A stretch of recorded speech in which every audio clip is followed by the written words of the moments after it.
Robbie, just briefly looking back at Tuesday's win over Carlisle, first of all, sort of what pleased you most as you sort of reviewed that game over the past few days? I think the clean sheet is always something that we stress to the players are really important. I thought first half we had some really good passages of play, sort of created the opportunity to get the penalty. The early goal helped us, I think, settled us into the game, but it's pleasing to second half to be stubborn, and don't think Jay's had an awful lot to do, and yeah, obviously to win 2-0 is a massive plus for us. What can we take from that game going into these sort of next 2 home games now? Well, hopefully confidence. Nothing sort of increases that other than winning, and I thought there were some really good performances on the pitch, so it's obviously the 3rd game in 7 days again, and we'll have to assess the players to see who's really up to speed and who's ready to play again, but we can take into it that we've won at home, we've had a decent record at home, drawn too many, obvious, but not been beaten many times, and hopefully that continues.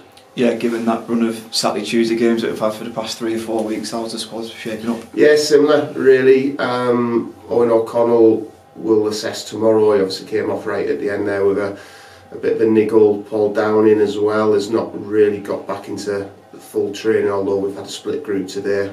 Like I say, tried to maximise the recovery for those players that have played the majority of games, and like I said, this is our last one before the Easter weekend where we get 3 games in a week, so ask the players to give me one more big effort before we can come off them a little bit early next week. What are your thoughts on Swindon Town? Yeah, it was a tough game when we played them at their place, game of 2 halves really. They were better than us first half, we were better than them second, and it took a last minute equaliser for them to get the draw, so good team, some good players, like ourselves, lost a couple in January, brought a couple in. They've changed the formation as well from the first time we played them, so we expect it to be a good footballing game.